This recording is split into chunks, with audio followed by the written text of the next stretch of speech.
It was very good. I had such an experience. I had to sunbathe for a while.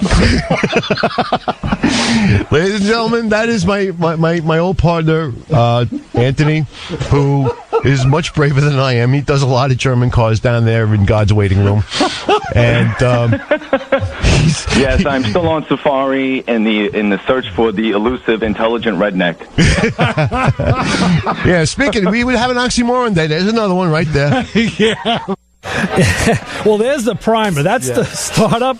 We're laughing here. We're laughing in the studio. Chris was laughing, and it just keeps getting. Yeah, I had to get a mop for that one. You know, how long did you guys do that kind of a shtick? I mean, because I know you had to cull that over a while. Oh, we used to go through the shop like that because he would always take those German cars in, and I'd be like, "What are you doing to me? I can't understand this stuff." He'd be like, "Yeah, you just got to understand. It's not that hard. You just have to read the directions, and you have to be very precise." Did he have a background with the German cars, or what was in his DNA? He was in a shop that did quite a few German cars back when they made sense and he made the transition. You know, so what year was that? Oh, we're going back to like the late '80s, early '90s. Okay, right. You know what I mean? Where you could still kind of understand German cars, and they would let you touch them. But it wasn't. You had to do it just the right way, otherwise you could have all kinds of problems. You know, let's. I know you had some problems with instructions for those cars. Oh God! So let's hear what you had to say about those instructions. The Saabi instructions look like the service information looks like it comes out of an IKEA instruction sheet. Oh, you know, with the little man saying no. You know, as you stand there with like the jumper cables, and the Benz, it's like, yeah, don't touch our cars. What's to live by? Do not touch those cars because you will blow them up. No. Then again, you could touch them. Then we could tell you another one. And you can't touch that one even less. Now, how does that translate to the modern cars of in the German? Well, actually, now you can't really touch anything without the right technology. But Germans, you have to reprogram the taillight boards. You know. Yeah. So, as far as I'm concerned, you don't want to be messing with that stuff. We got to get Anthony up here one of these years. We'll have to get when we get the Motormouth Radio seaplane. We'll go down there and shuttle him up. Yeah, I'd like to have him back to not so sunny New York for a little bit. You know. Yeah. Either that, we'll have to do a remote from Florida. You know what I'm saying? Yeah, that'll work. Let me put in a little promo here since we need to do this contractually. We're having a party here, but you can also listen to the party mix on WHPC. I thought that with the checks and the pretzels and that was the party mix, right? Yeah, I know. It's salty, so you got to keep drinking your libation of choice. Yes. Saturdays at 4 p.m. you can hear these guys. You get the night starter with the host Stephanie Lobato, who's a good old friend of ours. She's a Motormouth Radio friend from way back. And she has a mix of feel-good tunes, including hip-hop, techno, dance classics, and current hits. And I had my fill it out of the Sweet 16 the other night, I'll tell you that much. But you can do that. Too much party next. So we'll get back to this. There was one more bit here that we had to cover with you guys. You literally had Chris Switzer. Oh, yeah. Mm-hmm. Is standing. Now, I wasn't here. I was out for some reason, but he must have been a quivering pool of jelly. You could hear it. Right. In his voice. This is classic. You know how much I love jelly cars. You hit the pinnacle. You were over the top. Chris hit the floor. So this is one of my favorites. Let's hear how it sounded back. It's undated. I don't even know what it was, but let's enjoy this one. Yeah. I had a Beetle that wouldn't turn on the AC, and one of the reasons why, because one speed of the radiator fan didn't work. One speed. Because the resistor one speed, and the module was like, you don't have enough blowing? No, you will overpressurize? No, shut the whole thing off. You will sweat now. Bring the strudel. We're going to make an oven. We're going to take a break. Sorry, Chris. See what happens when you work on cars too much? You will sweat now. That's Joe D. in for Ray here on this Sunday afternoon. After that one, I bought one of them cooling rags from Harbor Freight. Yeah. Because you would sweat now. Oh, you would. I don't know where you come up with. I mean, I know it's all. No, that would be from those late nights in the shop. You know what I mean? We would try to be figuring crazy stuff out, and we just start talking German to each other, or pseudo-German. Yeah. He was Franz and I was Hans, and we'll pump you up, And it's kind of like, it reminds me of the old Saturday Night Live. Remember Dan Aykroyd and Chevy Chase? They were the The two brothers. Hans and Franz. They were Hans and right. I think it was but Dana they were like Carvey and Kevin Nealon. Oh, I'm going pre that. I'm going the original version. Oh, really? We are two wild and crazy guys. Oh, yeah, that was another one of them European countries. Yeah, it was like the Hungarian or Polish guys or whatever. Yeah, they had the hats and the pants and all that kind of stuff there. But I wouldn't even want to touch one of them friggin' cars. You know what I mean? That's after a session with one of those, you would want to go off and you got to crack open some beer, right? Yes, I guess Beck's. The large stein. Yeah, you'll have to get a big one for that because otherwise you'll go out and commit violence. Right, yeah, and you'll have to go out and do things that you really wouldn't want to do to the car otherwise. Yeah. It takes you down a whole nother wormhole thinking about this stuff. And I got to say, we're getting to the end of this show, Joe. We only have a couple of bits left, and we're going to go join our friends and eat, drink, and be merry or something like that. Well, are you going to do that cross-dressing thing again? Yeah, we'll get the little My Little Pony covers, and we'll... now you're talking My Little... Yeah, because before that, with the charming cars, we had the My Little Clydesdales. There you go, right, the little floppy things on the feet. Yeah. So, this is, again, just to give people a little heads up, you don't have to. You can't try out for this. But if you do call during the year and you put in a good call that's either informative or funny, or that's the kind of stuff that gets flagged. And you leave a scar. And you have to leave a scar, whether it's a humorous or a psychological scar. We will take you and we will put you in for the next Mother's Day. Absolutely. Well, we sit there, we knock a couple back, and we say, "Oh yeah, this guy, he was out of his mind. Yeah, let's put him on." Yeah. You know what I mean? Or you know what? This guy actually made sense. The rest of the show didn't that day, but this guy made sense, so let's keep him, So speaking of a guy, actually, this is your intro. What am I doing? You got to intro this guy. Oh, well, when you talk about people, the regulars that show up, and he's always been on the best of on the Mother's Day stuff.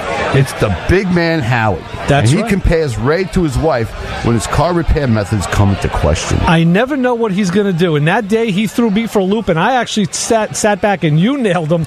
So let's see. Let's intro him. It's the big man. Hey, Howie, I see him in the back. He's over there. Look, he brought in a portable MRI machine. That's right. Oh, wow. Look at that. He's trying to stuff Dougie in it. That ain't going to work. All the silverware's going flying. No, it's all the wrenches in guys' pockets. I think I just saw a couple snap-on half inches fly. Hey, look at that. Johnny just got stuck to the side of the machine. That's the kid. Turn that off, Howie. Let's see what Howie had to say.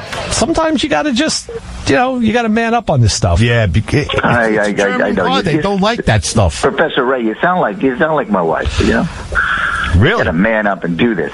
Okay. Oh boy. Let's not go there. All right. Oh yeah, man up, Howie. That was always a contentious subject. Let's face it. At that point, you really just want to clench. You just have to clench something. Yeah. Some ring-shaped muscular orifice must be clenched. It happens. Otherwise, Howie gets into some weird car repairs. He gets into some. He buys a lot of kind of. You're always on him for the cars that he buys. Right. And then has to repair. German and Swedish, actually. Yeah. And I yell at him, and he's like, I like it, but I was like, okay, well, guess what? I'm not coming over. Yeah, right. Exactly. I don't care how much cookies you buy me. It's not happening.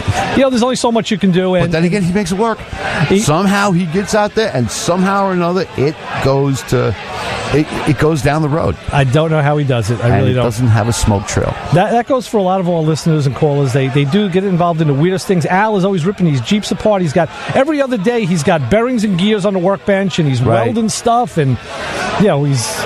There's some people out there doing that kind of, hammers and torches, and forget about they make stuff work. Yeah, forget about what the UD guys are getting their hands into. They're into all sorts of crazy stuff. I never know what they're doing. Well, let's face it. That place there, we have unique methods of applying force. Yeah. And disassembling stuff that shouldn't be disassembled, and then reassembling it, which it shouldn't be reassembled. It's kind of like magic, things just kind of take their own way of. We just have a unique way of doing things. We're trying to do that down at our southern version of the shop. We're trying to make some magic. It happens sometimes. Sometimes it's it's a little tough. Well, there are some times that what we do people would call magic, but we're just a couple of wrench twisters and wire probers and Yeah, we kind of Occasionally, I grab the wrong ignition cable, and I'm a shock jock. Then a shock jock, right? You get to do that. I know that's a cool thing. Yeah, I mean, it's working on cars. Being a car guy. Not only that, but you also have to be, you have to be a little bit of an engineer. Got to be a little bit of an electrician. Got to be a little bit of an HVAC guy. You got to be a little bit of a chemist. You got to know all these things. Physics. I mean, this is all the stuff in school that I was trying to hide under the desk for, or hang out in the bathroom or something. But no, now in my later years, I'm finding myself doing math. It's repair on the fly. I had a problem yesterday where I had all of a sudden breezing through a job and got a strip caliper bolt. What are you going to do? You got to get that thing fixed. Yeah, right. What are you going to do? Send the car out with 3 wheels? No, and it's my daughter's car, so you really can't do that. At that point, yeah. Then I had Mike. Have no choice. We changed the rear wiper blade, and the rear one didn't fit in the holder, so he actually took the blade out. Right. And he's never done that in his life because he's that's before him. That's an odd day.